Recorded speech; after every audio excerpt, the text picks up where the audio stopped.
Everyone knows that SUVs are ruling the world right now. As far as cars are concerned, more and more people are ditching just about every kind of normal car for a crossover, whether that would be a true full-sized SUV or a small hatchback with a taller ride height and plastic body cladding. In today's video, we're going to take a look at the 10 best SUVs you can buy right now. Land Rover Defender. It was, and still is, one of the most talked about SUVs. When Land Rover finally brought back the Defender in late 2019, they decided to take a different approach when compared to the Ford Broncos and Jeep Wranglers of the world. Land Rover retained the off-road capability, but made it a lot more civilized. Some people are still skeptical about the Defender due to it sharing a platform with the Discovery and not being a proper Defender. But rest assured that it's a brilliant car. It's practical, immensely capable, looks cool, and the dynamics are great, and the tech features are plentiful. Very few people thought that Land Rover could pull it off with the Defender, but they did just that. It remains iconic. Lincoln Aviator. A few years ago, the Ford Motor Company was neglecting the Lincoln brand, selling subpar crossovers and rebadged Ford Fusions and Tauruses. Their flagship, the Navigator, was never the best full-size SUV. Things couldn't be more different nowadays, though, and that extends to the new Aviator. Reviving a nameplate that we only saw for a short while in the early 2000s, the new Lincoln Aviator is a fantastic mid-sized luxury SUV. It looks great on the outside. It's great to drive. It has a wonderful and very luxurious interior, and the powertrains are very gutsy, especially the 600 pound-feet of torque plug-in hybrid version. Mazda CX5. Some normal automakers have tried to move their models up market over the years, and that decision backfired for them. With Mazda, however, it seems as though they struck gold, as their most recent totted-up models have fared amazingly well, including the CX5. The CX5 is a big volume seller for Mazda, and it's one of their most popular models, all with good reason. It has all the practicality and versatility you'd expect from a 5-seater family SUV, but with the added touch of Mazda's amazing design language inside and out, great tech features, and a superb driving experience that few other SUVs can match. It's even available with a much cheaper, much more frugal diesel. Toyota Venza.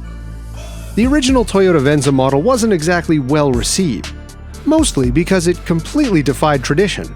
It was a Toyota with reliability problems. The latest Venza looks to change that, however, and it seems as though it's on the right track. The new Venza abandons the old car's quirky, polarizing half minivan, half SUV styling, and instead adopts a more traditional crossover shape that looks surprisingly sharp, especially for a Toyota. It also has a class-leading fuel economy, thanks to the sole powertrain option being a hybrid.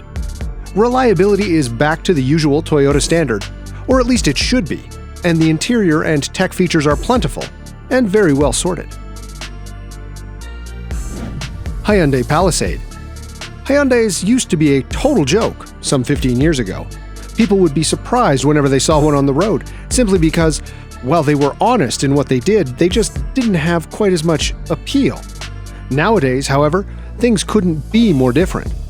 The Palisade is Hyundai's flagship SUV offering, slotting neatly into the mid-size segment and available with 7 seats. It looks great for an SUV with pretty daring exterior design. The main reason why the Palisade has won so much favor with the media and consumers is due to the value proposition. It does feel like a luxury SUV, but costs around half of what you'd normally pay for a luxury SUV from an upscale brand. Audi Q7. Don't be fooled by those gray painted panels. That's not an all-road. It's the latest, facelifted Audi Q7.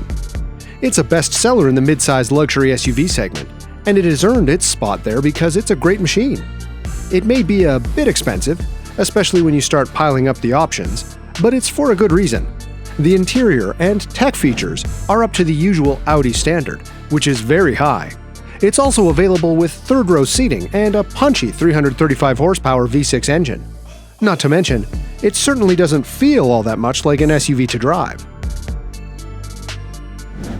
Volvo XC60. The second-generation Volvo XC60 arrived in 2017, and it was the first model since Geely acquired Volvo not to use the number 90 in its name. It rides on the same platform as the aforementioned 90 series cars, and it's available exclusively with 4-cylinder engines.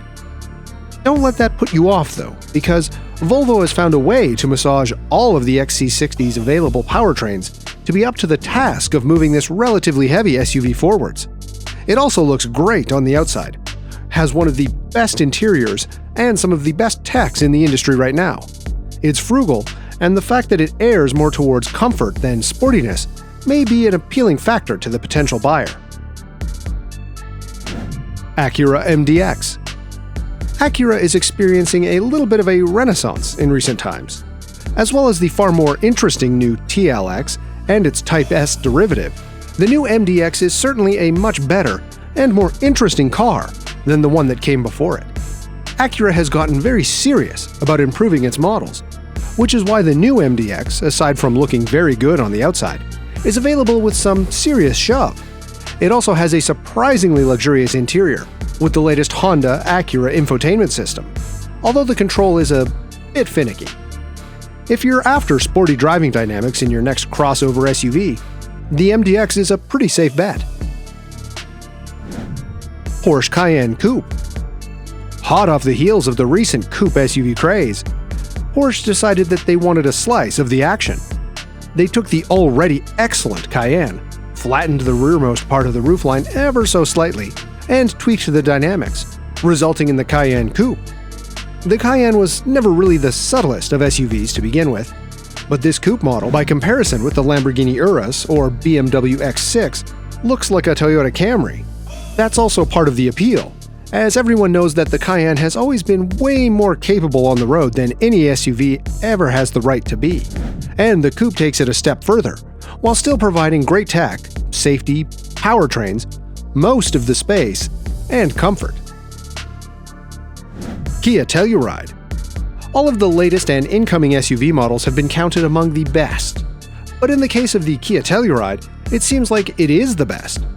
Few 7-seater family haulers have caused a stir quite like the Telluride, both when it debuted and when journalists finally got to drive it. The Telluride offers some pretty incredible value for money, as it's relatively luxurious and full of space inside, for a very low price when compared to some of its premium brand rivals. It also looks rugged and off-roady on the outside, which appeals to more consumers than you might think. Pretty much everyone considers the Telluride to be the best SUV money can currently buy, and it's not at all hard to see why.